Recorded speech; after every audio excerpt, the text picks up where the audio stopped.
Hi friends, എല്ലാവർക്കും നമസ്കാരം. Welcome to my channel. അപ്പോൾ ഇന്ന് നമ്മൾ ചെയ്യാൻ പോകുന്നത് കറിവേപ്പില പൊടിയാണ്.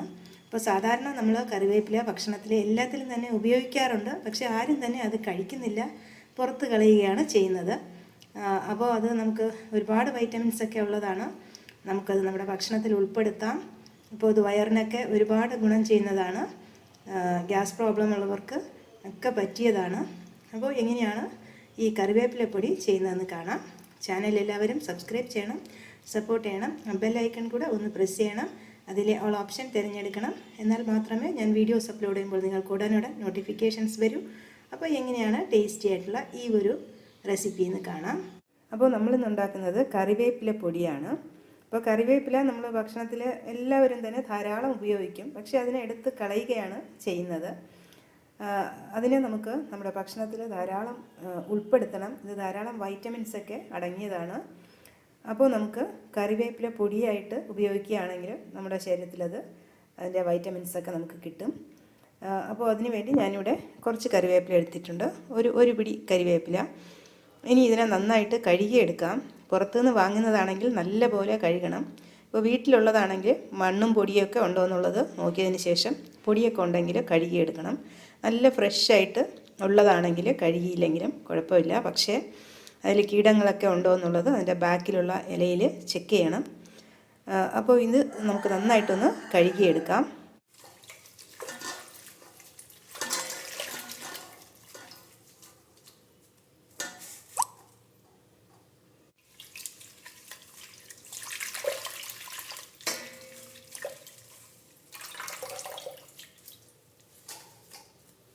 നമുക്കൊരു അരിപ്പയിലോട്ട് ഇട്ട് കൊടുക്കാം.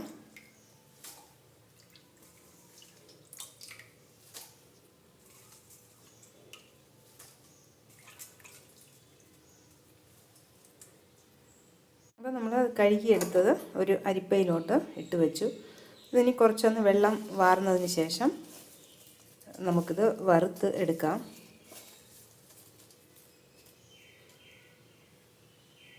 ഇനി നമ്മളിതിൽ ഉപയോഗിക്കുന്നത് ഒരു അരക്കപ്പ് ഉഴുന്ന് പരിപ്പ്, അരക്കപ്പ് കടലപ്പരിപ്പ്, അരക്കപ്പ് തുവരപ്പരിപ്പ്. ഇതെല്ലാം തന്നെ പെട്ടെന്നൊന്ന് കഴുകിയെടുക്കണം. ഒരുപാട് സമയം ഇട്ട് കഴിഞ്ഞാൽ ഇത് കുതിർന്നു പോകും. അതുകൊണ്ട് പെട്ടെന്നൊന്ന് കഴുകിയെടുക്കാം.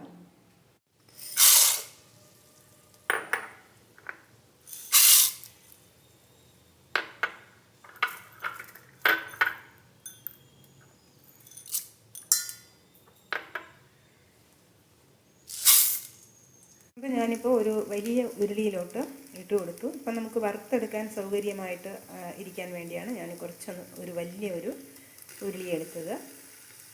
ഉരുളിയോ ചീനച്ചട്ടിയോ ഏത് വേണമെങ്കിലും എടുക്കാം. പെട്ടെന്ന് തന്നെ എടുക്കണം, കാരണം ഇത് കുതിർന്നു പോകാൻ പാടില്ല. ഇനി നമുക്കിതിനെ വറുത്തെടുക്കാം. അപ്പോൾ ഞാൻ ഇതിൻ്റെ ഈർപ്പമൊക്കെ ഒന്ന് മാറിയപ്പോഴേക്കും ഞാനിപ്പോൾ മുളക് കൂടെ ചേർത്ത് കൊടുത്തു. വറ്റൽ മുളക് ഞാനിപ്പോൾ ഒരു 15 മുളക് ചേർത്ത് കൊടുത്തിട്ടുണ്ട്. അവരവരുടെ എരിക്കനുസരിച്ച് ചേർത്ത് കൊടുക്കാം. ഇത് നന്നായിട്ട് നമുക്ക് വറുത്തെടുക്കാം.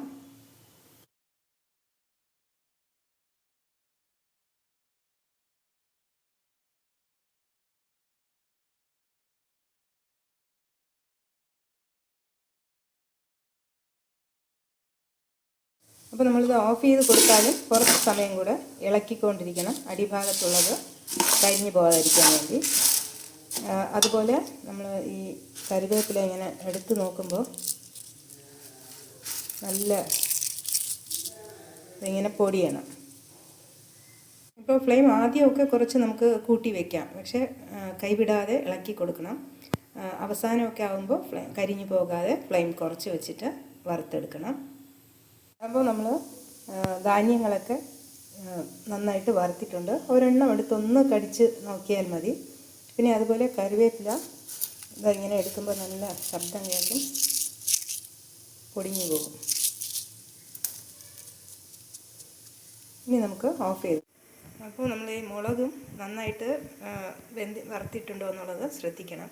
ഇപ്പോൾ മുളക് സെപ്പറേറ്റായിട്ട് വേണമെങ്കിലും വറുത്ത് ചേർക്കാം. ഇപ്പോൾ മുളക് പൊടി വേണമെങ്കിലും ചേർക്കാം. ഇതിൽ ഞാൻ ഒരു 1/2 ടീസ്പൂൺ കായപ്പൊടി കൂടെ ചേർത്ത് കൊടുത്തിട്ടുണ്ട്. മുഴുവൻ കായം വറുത്ത് പൊടിച്ച് അങ്ങനെ വേണമെങ്കിലും ചെയ്യാം. ഞാനിപ്പോൾ കായപ്പൊടിയാണ് ചേർത്ത് കൊടുത്തത്.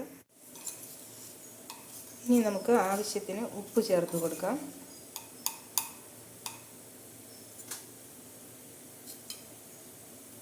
നമുക്ക് ജീരകം ചേർത്ത് കൊടുക്കാം.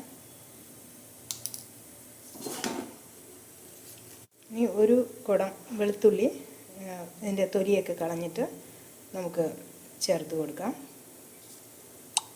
ഇപ്പോൾ ഇത് നന്നായിട്ട് തണുത്തിട്ടുണ്ട്. ഇനി നമുക്ക് പൊടിച്ചെടുക്കാം. ഈ മുളകിൻ്റെ ഞെട്ട് കളഞ്ഞിട്ട് പൊടിച്ചെടുക്കാം. പൊടിച്ചെടുത്തിട്ടുണ്ട്. അപ്പോൾ നല്ല ഫൈൻ പൗഡറായിട്ടാണ് വേണമെങ്കിൽ അങ്ങനെ ചെയ്യാം. കുറച്ച് തരികളോടുകൂടെ വേണമെങ്കിൽ നിങ്ങളുടെ ഇഷ്ടത്തിനനുസരിച്ച് എടുക്കാം. അപ്പോൾ ഞാനിപ്പോൾ കുറച്ച് തരികളോടുകൂടെയാണ് എടുത്തിരിക്കുന്നത്.